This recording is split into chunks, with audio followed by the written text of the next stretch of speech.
Okay, so I'll begin if everyone's ready. So my name is Sharon Netley. I'm a Microsoft MVP.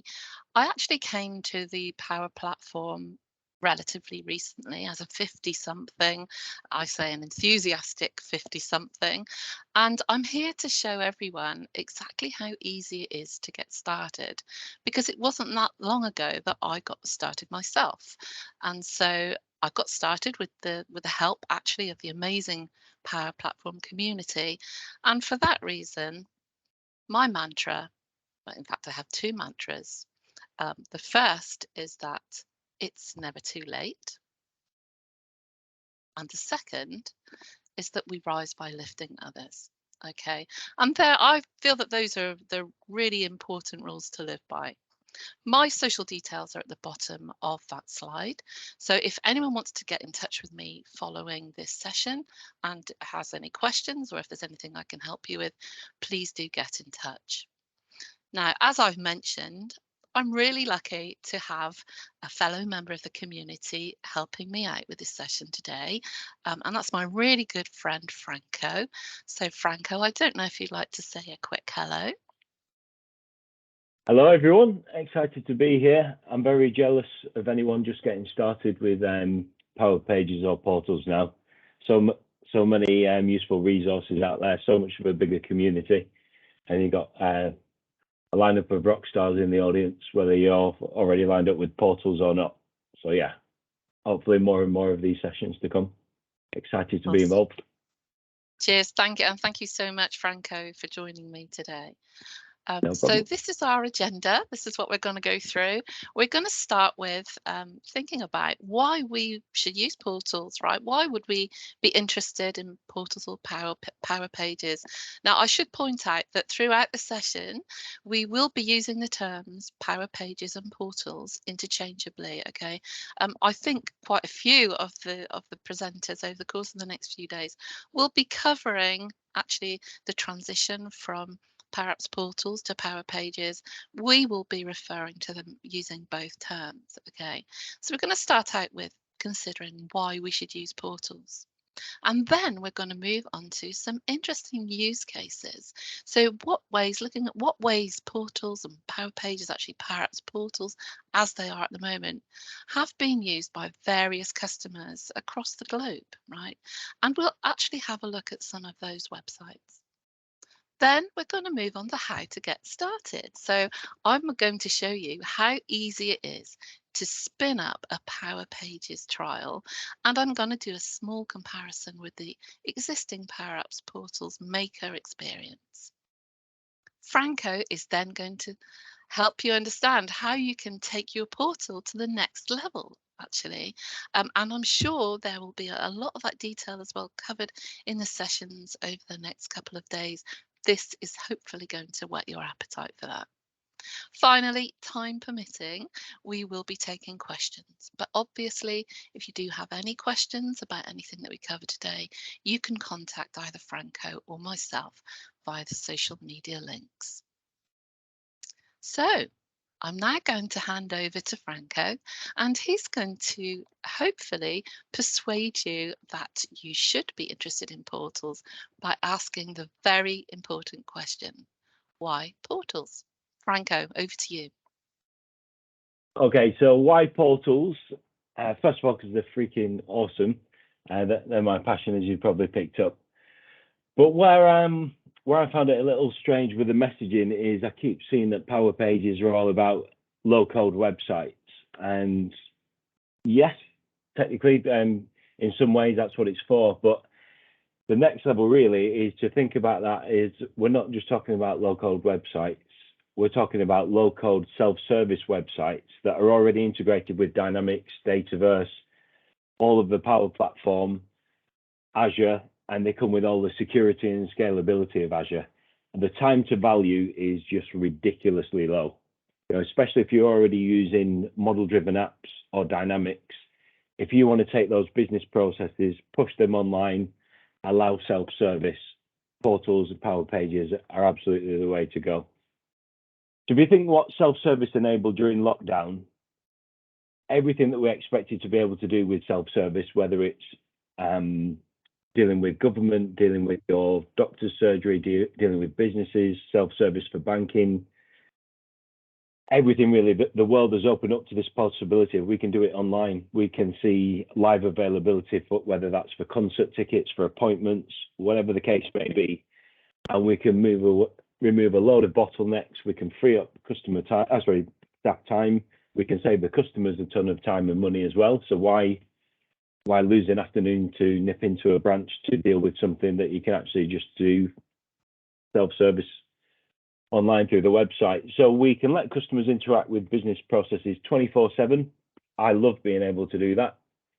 So it seemed to be everything that was important for my life admin could only happen between 9 to 5, Monday to Friday. Well, it just so happened that I was delivering training all of those times. That pretty much was unavailable to me. So I want to remove those bottlenecks. I want to remove the need to double key. And as a customer, I want to be able to get timely updates. I want to be invited to update my own information, to edit my records. We can allow people to do all that, run workflows, create related records, run Dataverse search, log our own activities, in fact. If we move on to the next slide, let's take a look at Power Pages and how that interacts with the rest of the Power Platform. We mentioned model-driven apps and Dataverse already, so that's really the back end of Power Pages. So all of those skills that we've likely already got from model-driven apps and dynamics, that navigation experience of lists take you through to forms and being able to create, edit, update records, to be able to delete, to run workflows. The power that we've been delivering for goodness knows how many years, we can now all make that very easily available through Power Pages and portals. So where we can fit in with those other aspects of Power Platforms is it really comes as part of your the solution that you design as part of a portal. So it's not just a website. So we've got that two-way communication with Dataverse.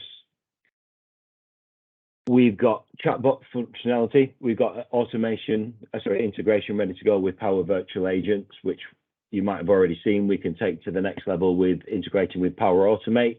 That lets us do powerful things like call out to APIs, bring in external data, bring in maybe Azure Cognitive Search, all kinds of possibilities. We've got, let's say we want email and SMS notifications as part of our portal experience. So perhaps we want to update to say that your case has been updated, that there's a new comment on your case, that we've asked you to provide a bit of documentation as part of due diligence. If we want email or SMS notifications, we just bring in Power Automate. So all those same triggers and events that we've got for our model-driven apps and for Dataverse, we've also got through portals.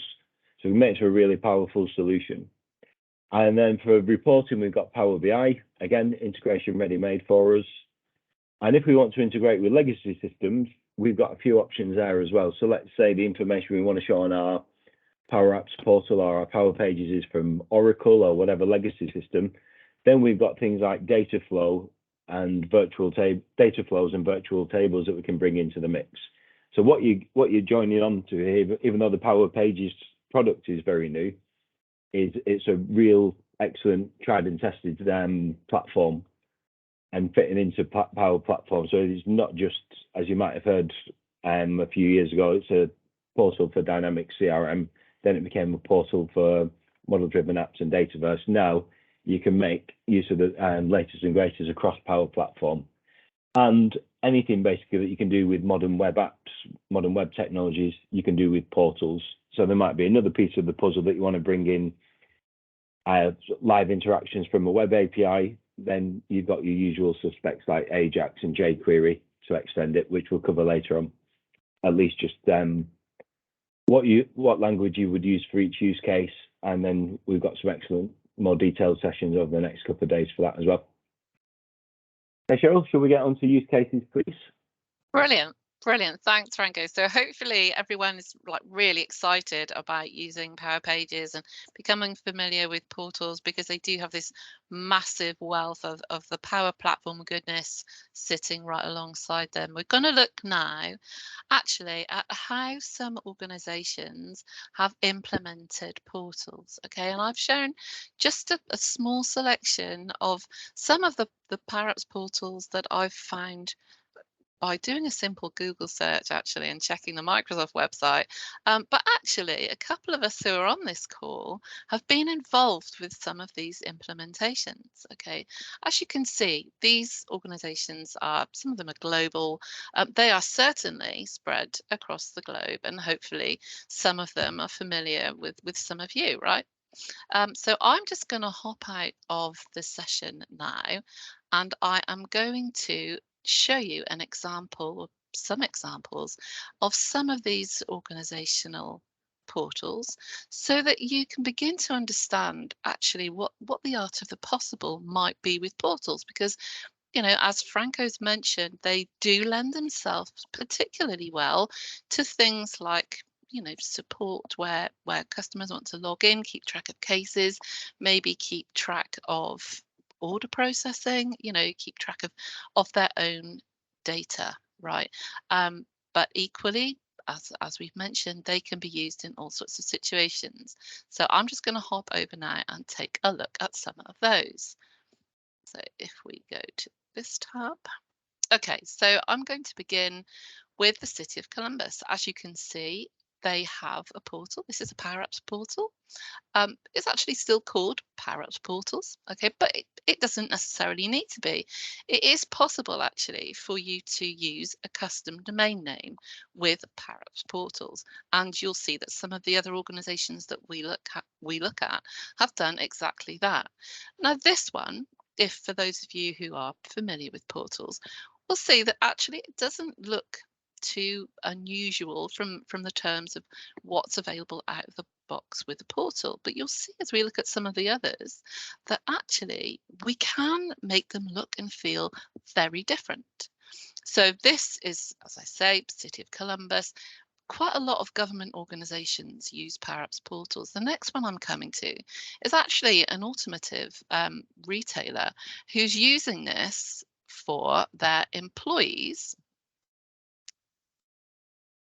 for their COVID response, right? So if we click through, we can see that when we go to their COVID screening portal, this is also a Power Apps portal, right? So they can be used in conjunction with other websites, okay? And that's a really important concept, is that the beauty of portals, for the Microsoft portals, is that they are so quick. As Franco was saying, the time to value is enormously quick. So for when things like COVID-19 happens, or when there's a, you know, something is required from a business perspective quite urgently or in a timely manner, then we can spin up portals really quickly. Another example here is the Call to Recycle website. Now they work with Microsoft actually, and these guys help to recycle batteries for e-cycles, right? So this is a really great use of the Power Apps portal here, where we're taking in some registration details. The next one that we've got, oh, apologies, my dogs have just started. The next one we have is the Maryland Assisted Housing Relief Program portal. And again, this looks quite, you know, what we might expect from a Power Apps portal. Moving on though, we're going to look at something that doesn't look like what we'd expect from a Power Apps portal. And this is an example of where you can actually make a portal look very different using styling. And we're going to be moving on to some styling features in further sessions. The next one I'm going to show, sorry, apologies for my dogs. The next one I'm going to show is something, one second.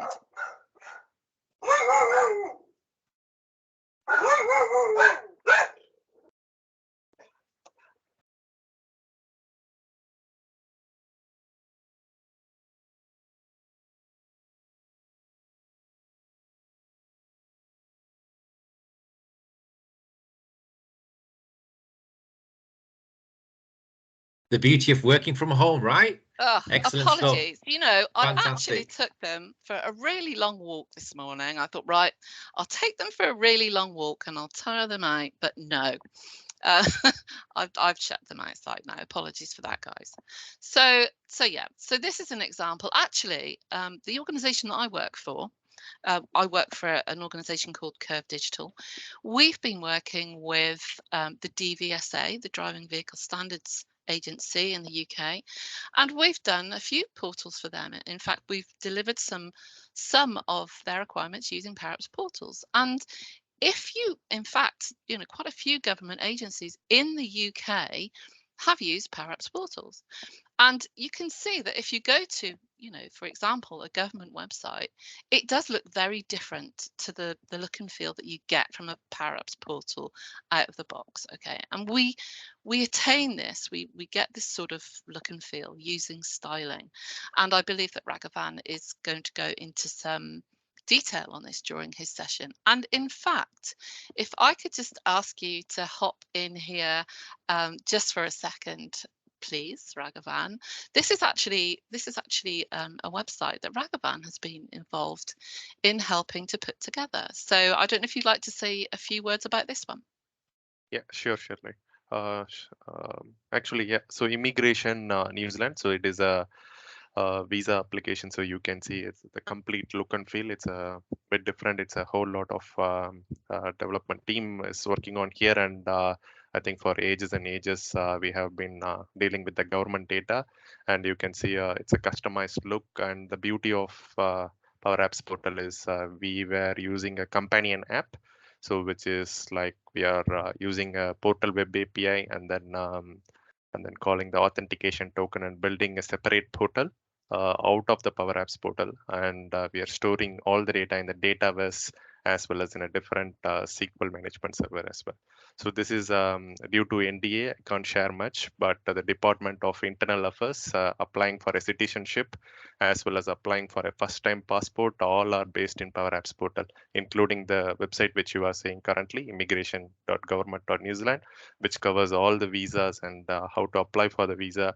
So we were using the notes and attachments as well as the new file column capability.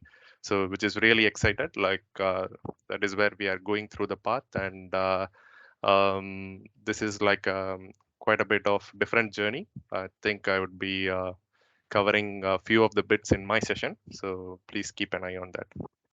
Brilliant. Thank you, Raghavan. So yeah, as you can see, you know, lots of different ways that you can actually use portals for lots of different services. And actually the only thing holding you back from, you know, whatever way you'd like to use these portals or these pages is actually, you know, your own imagination or the requirements that you're given by your customers, right? So actually now I'm going to move on to a demo. Okay, so I'm going to show you now how to provision the Power Pages preview and how to provision a Power Pages portal. The focus being on actually how quick and how easy it is. Again, the time to value is incredibly quick. Now, I should point out at this point that, you know, Power Pages is still in preview, and it clearly says that on the website. So alongside the Power Pages preview, I'm also going to show you very quickly what the Power Apps portal maker experience looks like, because that's the one that we're, from a business perspective, still currently using for our production websites. Okay, and yes, and then I'm going to show you, as I say, hopefully how quick that is. So just going back over here. So I have gone on this screen here. I have simply gone to powerpages.microsoft.com. Right, anyone can access that URL, and when you do, you'll see this page here. You get the option to try it for free, right? So if you click this button, as I mentioned, just to point out, still currently in preview, we're hoping that it's going to be going to GA very soon. So if you do want to try Power Pages for yourself, if you'd like to spin up your own portal, just click the button. You're asked to enter an email address and click to agree that, you agree to all the Microsoft provisions and the services of the terms of service. And once you've done that, you can click through to begin your trial. Okay. Before you begin, you will be asked a few questions. As you can see, you've got a couple of questions. It says here a couple of minutes to complete. So I'm just going to go through that process with you so that you can understand exactly what it looks like. So the first question is, do you have experience creating websites? Because what you will see during the provisioning is actually tailored to your level of experience, and that's really helpful, especially if you're someone who is very new to this. Okay, so I'm just going to say no, I've never built one before. And then you can see that I'm offered a number of, templates. And at the moment, this is a preview, as I say, still in preview. There's just a few templates available here at the moment that I can select, and if whichever template I select, my new portal will be based upon that design. Okay. Now, as time goes by and as we move into GA, into the general availability of Power Pages, we will expect these templates, the number of templates to be made available to increase. And we're going to see just in a moment when I've gone through this and I show you what the Power Apps Portal Maker experience looks like, we're going to see the sort of templates that are currently available, and hopefully we'll get a few more of those available as we move into GA with Power Pages. So I'm just going to select the default one and click next. I have to give my site a name, so I'm going to call it, I don't know, Power Portals Bootcamp 1, maybe, if that's free, and add that in here as well. So I could give this name here is the one that will display for me. Oh, that one's not available. That's probably because I've been playing with it. So I'm just going to check for 2, because obviously this web address, this has to be unique, because that's something that's going to be used on the internet to direct traffic to our site, right? I'm going to click to just create a trial environment alongside my Power Pages trial, because for most people who are coming new to this, they'll need to have that whole trial environment available to them. If you're somebody who already has a trial for any particular reason, you can use your own. Okay, I'm just at that point, that's all the information I want to give, right? I'm just going to click done. So what's going to happen now is that this website and my environment actually that I've decided that I wanted to create alongside it is currently being provisioned. Now this is just going to take a couple of minutes, so I'm going to use that couple of minutes just to hop over and show you what the Power Apps Portal Maker experience looks like. So this is currently what we're using and what has evolved to become Power Pages. Okay. So as you can see that when I'm in what's called the Maker Studio at make.powerapps.com, right, I'm able to create a portal, and I'm given the option to start from a template in exactly the same way that I was given when I went to the Power Pages preview. Okay, but you can see that actually there are loads of templates available to us in this experience. Now, I was very, very lucky to be able to attend the Scottish Summit this year and to see a lady who's an amazing lady called Ulrika Akjabak do a session on templates, on portal templates. If you have time, I very much recommend you taking a little look at the recording of that, which is available on YouTube, because Ulrika goes into some fantastic detail about how these templates can be used. But similarly, similarly to the experience using Power Pages, if I wanted to create a portal using one of these templates, customer self-service is my go-to, right? Although after Ulrika's session, actually, I'm veering more towards the partner portals now. So exactly the same way as I did with my other portal, I can enter a name in here. So let's go for Power Portals Bootcamp 3. Okay, and I'm just going to enter that in here as well. And again, it'll check to make sure that that unique URL is available. Oh, no, 3, let's try 4. It'll check to make sure that that unique name is available so that I can then carry on and create my portals. So if I just click create, this maker experience behind the scenes, everything will begin to be put in place to create that Power Apps portal for me. Okay, and it'll be created using this template. So actually, as you can see, my portal provisioning is in progress. Now, it'll use the template that I've selected. And so all of those things that are available in that template, it includes all sorts of knowledge features, access to the dataverse, access to records within the dataverse, if I permit them through the security.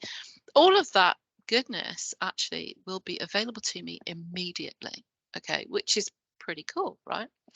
Now, the thing with the Power Apps portals was they did take a little while to provision, and you'll see this message displayed if you're in the maker experience. You may see this message displayed for some while. If, however, we go back to our Power Pages, we'll see there's a problem creating my site. Fabulous. And this is why you pray to the demo gods before you start anything. I'm just going to click through that again. Normally, this would provision very quickly. So I'm just going to start this again. Call it Power Platform Bootcamp. I'm going to call it 10, and I'm going to say PPB 10. And watch that happen again. So, right, okay. It's because I don't have any available environments. Okay, so normally this would provision really quickly. What I'm going to do now is I'm going to log into another environment that I created earlier, so that I can show you how that works.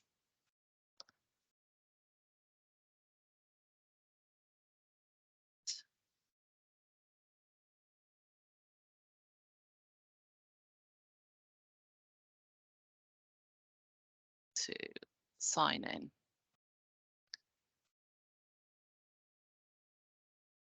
Go that one. Second, sign out, sign in. I just wanted to make a point quickly, Cheryl, if Thanks. that's all right. Yeah, thanks, Franco, for coming to my rescue. The demo gods. Just to clarify, when we've spoken about templates, this isn't just about the look and feel, isn't it? So we're not talking about that we've got a skin ready to apply to a website that's just about the look and feel. These will be end-to-end examples of business processes. So, for example, there's a schedule one, there's the course booking template. And I'd say good example that you showed of customer self-service starter portal in the maker portal. So I would say anyone coming from a dynamics background, especially if you've got experience with case management, that would be a fantastic place to start, because you will see that end-to-end journey, how it's been made available to customers, how they can raise a case, see where it's up to, comment on that, perform actions with real-time workflows. That's already built for you. So I think that would be a really good way of shifting your understanding from here's how it looks in Dynamics on my model-driven app for something I already know, case management, and then here's how it would look made available to the customer. Absolutely, absolutely. Thank you, Franco. Great point. No problem. So yeah, luckily I've been able to log in to my preview site that I created earlier. Probably have something cached on my browser, which is why it doesn't like me trying to create umpteen number of Power Pages preview sites. So this is one that I created earlier. As I said, I just created it with a Power Platform or PPB1 name, and with the URL, as you'll notice, it still is using the powerappsportals.com URL. So that's the unique identifier for this, and that's what people will visit when they go to my site. Now, because I selected when I provisioned the portal that I was quite new to portals, I'm being given suggested next steps to actually walk me through what I can do to do things with my Power Pages preview portal. Okay, so if I click on this, you'll see that it gives me examples in using Microsoft Docs of how to style my site, how to set up my sign-in page. Okay, all that information is there for you. And actually, there is a wealth of information available within Microsoft Docs that is also available actually on the Learning Hub within the preview website. Okay, so you'll see, all the introduction stuff here to help walk you through how to set up and manage your Power Pages preview portal. Okay, right. So hopefully, you've got a flavor of how quick and easy it is, so long as you don't try to create too many all in one go. Okay, just to very, very quickly set up that Power Pages preview portal. So I'm going to go back now to the slides just for Franco to talk for a little bit on, what recommendations he's got on what to learn and in what order.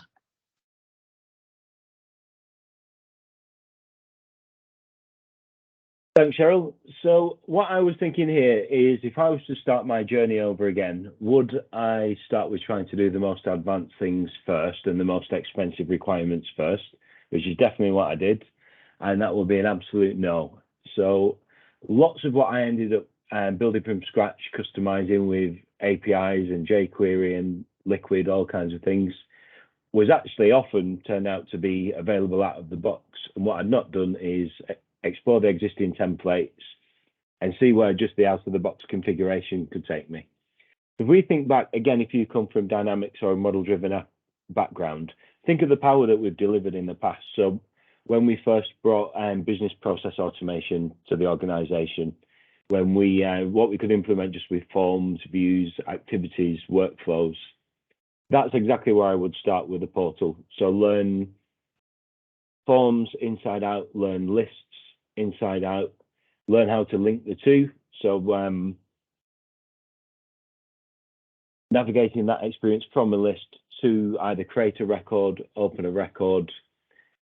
Once we're in there, once we can do that, what is the extent of the configuration that we can do? So with our list, we've got things like metadata filters, we've got search, we've got linking to create related records to run on-demand workflows. I would make sure I'm delivering as much value with that as I possibly can, and that is some serious business value before getting into the customizations. I would then say a really good place to get started with the customizations is with form validation. So get used to using jQuery for some complex form validation. So comparing one field to another, maybe show and hide fields like that you would do with business rules. And you can also query the data to perhaps say you want to validate information that's in a subgrid. Really good place to start. And there is usually requirements from the majority of my experience that will call for that. Once we can deliver kick-ass minimum viable products, then get into that heavy customization. And we can do that in quite a gentle way. So if you're scared by the concept of programming languages, and the reason that I mentioned this is that we spoke about low code so far, and you can absolutely deliver massive value with low code with portals. But some of those expensive requirements or those pro code requirements that come up do require some of this code. So HTML is a really good place to start. If you've got any experience with that, it's not anything particularly scary. We're just talking about the markup and the structure of our page. So once we can mark up and structure our page with HTML, next logical point would be to make that dynamic. So to be able to conditionally show and hide areas of the page to feed in some information from Dynamics or from your model-driven app, we would use Liquid for that. So the .liquid language made especially for Power Apps portals. So that would be the next port of call. jQuery, you can get absolutely massive value from. Again, it can do such a versatile language. So you can use vanilla JavaScript, but we've already got the jQuery library as part of Power Apps portal. So it would make perfect sense to make use of that. And it's much easier selectors and what have you. And then finally, I would say the Portal Web API. The Portal Web API is really about breaking the mold. So if you're not wanting to be tied to that form and list experience. You want your own complete custom UI. You don't necessarily want a form submission to happen before a record's saved or a record's created. I've used that on my Spotify clone for things like creating likes, for automatically creating listens. So the moment someone starts playing a track, if it's been on for maybe 20, 30 seconds, then behind the scenes, we create a record to say this listener has listened to that track at this particular time. So all kinds of different use cases for that. And when you tie it in with jQuery, then you can have things happen on drag, on timer, on hover, on load, absolutely all kinds of different options. Okay, so just keep in mind that a lot of what you would do with the customization extensibility options would likely be replicating something that you can do out of the box if you've got that experience of how far you can push those out of the box configuration options. So quick recap for anyone that's new to front-end development, what is that landscape really? What would you use each of these languages for, and how do they tie in one another? So HTML, as I mentioned, that's the open the structure of your page. CSS is about the styling. So when you want to go into something more complex and custom than just the out of the box themes, that's where CSS will come into things. Liquid is for your dynamic content. So you might read that you can just rely on, let's say, Shopify's documentation because they already use Liquid. You'd actually be missing out on the two biggest, most powerful pieces of what Liquid can do. And that is all about the integration from Dataverse or your model-driven app. So that is the fetch XML tag, basically allows you to bring your advanced find, use it as a query within your portal, or the entities object, which lets you go and retrieve any record that you want just based on the GUID. Next, we got JavaScript and jQuery, which are all about interactivity. So whether that's responding to clicks, drags, timers, if it's a change in one field, you want something to happen with the rest of the form, much in part what you would do with business rules in Dynamics in your model-driven apps, but also that opens up the world of Ajax and other things like that, and the Portal Web API. And then Bootstrap, we've also got as part of the package of Power Apps portals, so makes perfect sense to use that. And they have lots of ready-made components that already incorporate. They've got the HTML, the CSS, and the JavaScript ready to go, and you can just pick that up, pop it into your portal, and you'll likely just make it dynamic. So let's say you've brought in one row of a table in Bootstrap, you want to loop through that with Liquid, or you've got an alert, and instead of just showing some boilerplate text, you want to make that display different text in different situations. And thanks for sharing the link there, Mahesh. Yeah, Liquid is an awesome language to learn. It's quite reassuring that it's quite a limited language as well. So actually you're using a lot of the same pieces of the language over and over again, and just in more creative ways. It is quick to learn, but it's really powerful. Okay, can we go ahead, please, Cheryl? Awesome. Thanks, Franco. So for those of you who, like me, are not a coder, who don't feel, particularly comfortable with writing code, who may need some help with some of the terms that are used, or to build some familiarity with some of these concepts, I can recommend this website to you. Okay, so freecodecamp.org is something that's done. It's sort of a voluntary website that helps people learn things in terms of code from scratch. I've used it myself to learn all about responsive web apps, and I can highly recommend it to anyone who does want to take that dip into learning a little bit more about some of the concepts that Franco has mentioned, in order to extend what is available beyond what you get out of the box. Okay. And another handy tip, actually, that I've come across is really just about this image color picker. And I don't know about any of you guys, but I have a logical brain. I'm, as much as I desire to be a creative, and I like to think in some ways I do create things, and that satisfies my creative desires.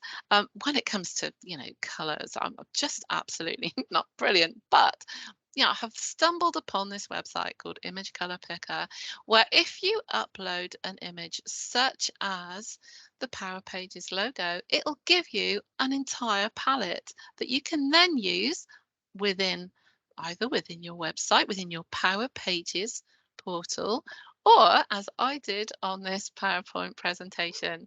So hopefully, that is something that will help you with your Power Pages deployments moving forwards. So Franco, if you'd just like to chat for a second about your socials.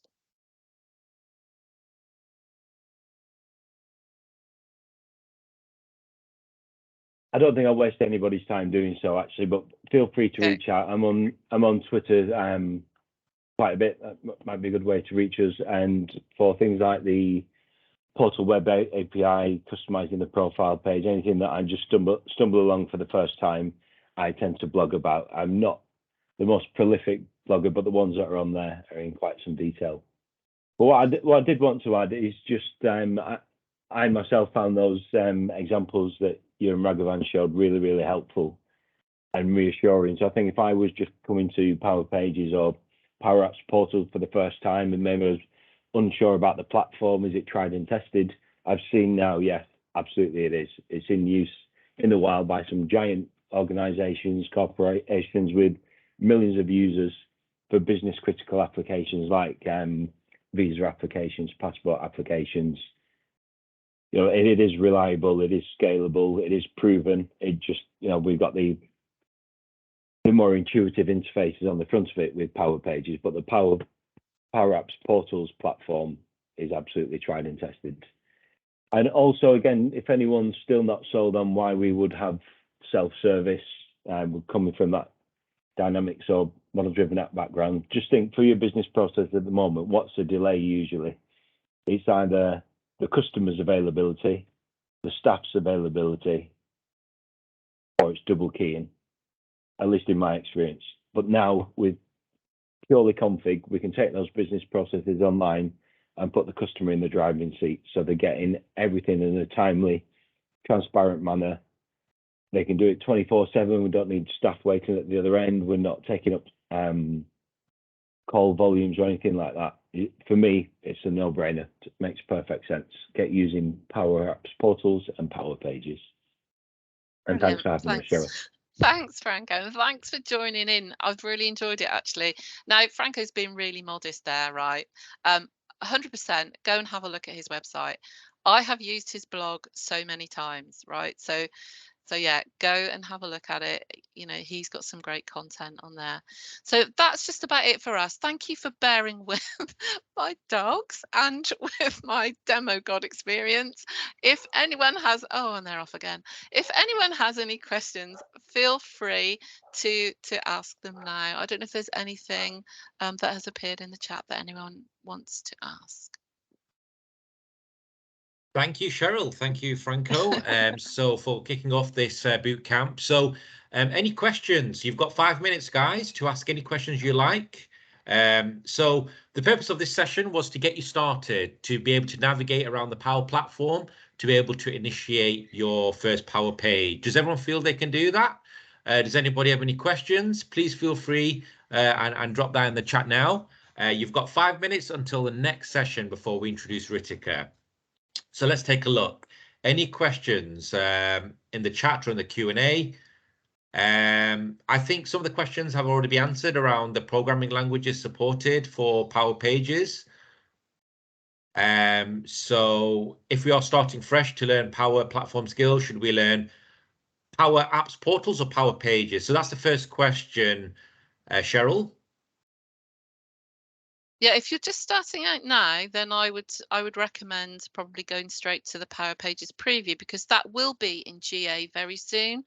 At the moment, obviously, those of us who have been working on portals for a little while, we've been using Power Apps Portals, but moving forward, we'll be looking at using that new Power Pages sort of designer, which is going to get all the development time, from Microsoft. So I would probably focus my efforts on that, right? Go along to if you're just new, if this is the first time you've got involved in portals, get yourself along to that Power Pages preview, website and just spin up that trial and, you know, get involved, have a go. And as I've said, just reach out to the community. I mean, obviously, over the course of the next 2 days, you're going to see some awesome sessions from some really great presenters who are going to take you through some of the concepts involved in actually setting up those websites. And, you know, obviously we've got Ritika next, who's going to go into a lot more detail about some of those components. So yeah, stay on the boot camp,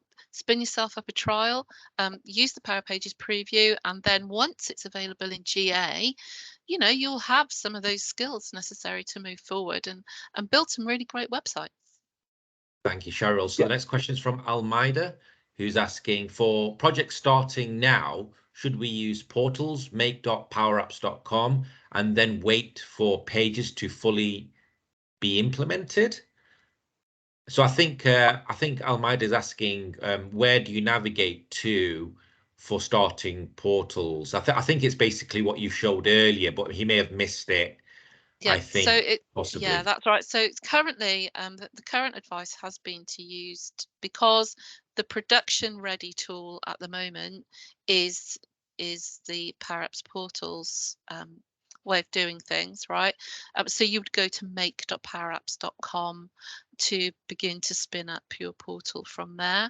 If you wanted to trial, then if you actually wanted a trial of that, then I could talk you through. If you want to get in touch, I can talk you through how to set up a trial of that. But anyone looking at trials, I would say go to the Power Pages preview. If you're doing it for business use, the advice has been to stick with the Power Apps portals right now.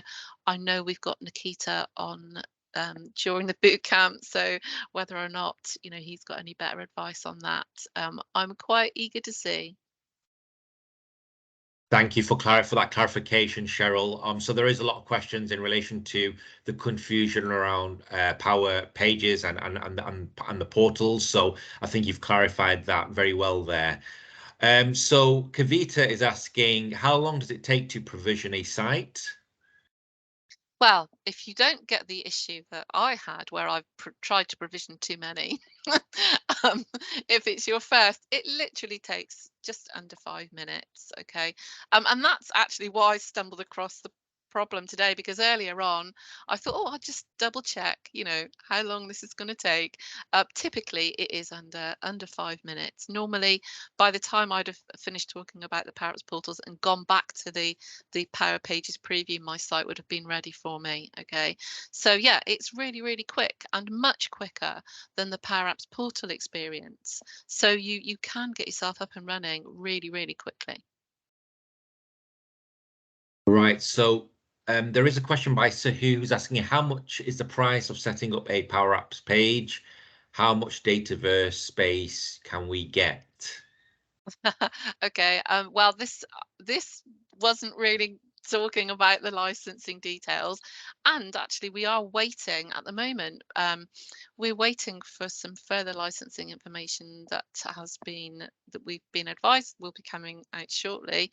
I'm happy to send details of the current licensing arrangements out to anybody who wants them, but as I've said, we are pending some more information on actually what's going to happen with Power Pages once they come out of preview, because as I've mentioned, they are still currently in preview, so we don't have any sort of final costings on that at the moment. So there are some questions on licensing I can see here. The good news is that we are covering that later on today, so there will be lots of questions. Unfortunately, Cheryl can't cover them all because it's towards the end of your time now, Cheryl. So I want to thank you, Cheryl. I want to thank also Franco as well. It's great to see Franco online, a surprise guest appearance. So that was really great. good. He's away with his family, so it's so kind of him to come along and share his knowledge with us. Thank you so much, guys. So once again, thank you. Cheryl, please share your contact details in the chat, as well as Franco, for the community to keep in touch with you. It's great for people to share and connect, and if they're working on a portals project, to communicate and share their challenges. So that's what we're trying to achieve here today. So I just want to thank you once again, Cheryl, for kicking off the bootcamp alongside with Franco, and hope to see you in person very soon. Lovely. Thanks, everyone. Thanks for coming along. Fantastic. Excellent. So we're just getting